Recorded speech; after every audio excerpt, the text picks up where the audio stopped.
Halachot, Hazak Baruch Rabotai, Shavua Tov, Besorot Tovot. On est le 27 aujourd'hui dans le mois de Tammuz. Il nous reste 11 jours jusqu'à Tisha B'Av.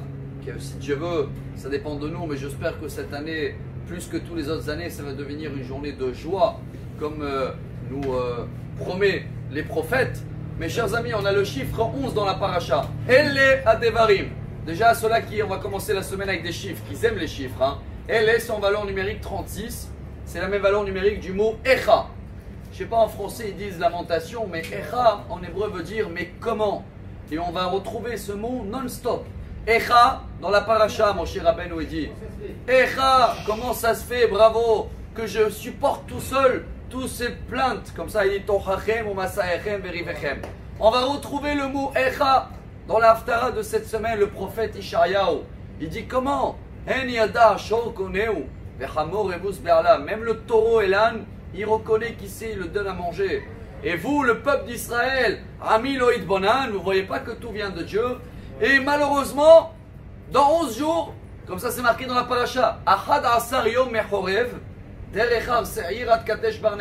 dans 11 jours, on risque de retrouver encore, comment ça se fait le mot Echa, lamentation du prophète Jérémie.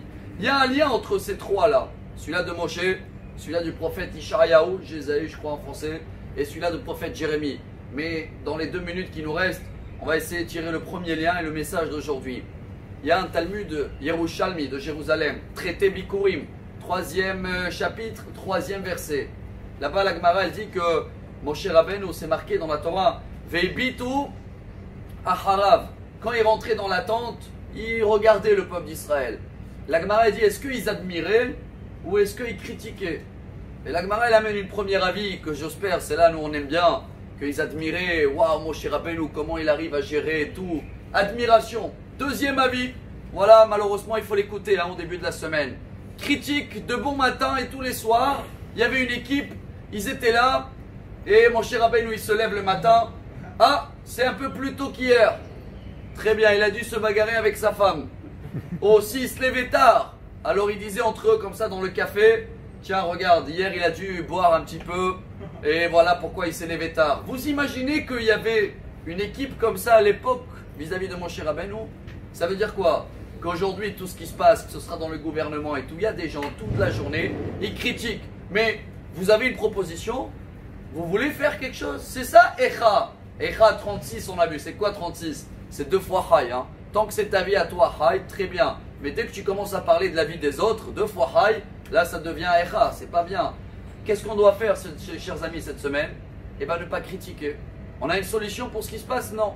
Et si le taureau et l'âne, il comprend qui c'est qui le donne à manger, eh bien nous, si on ne veut pas être des hamar, si on ne veut pas être des taureaux, on doit comprendre que tout ce qui se passe dans le monde, ça vient de Dieu, c'est un message de lui. Et si on veut critiquer, mais pourquoi là il a farmé, il ne fait pas assez de tests, il fait pas... Ça sert à rien de critiquer pour... Tu as une autre proposition?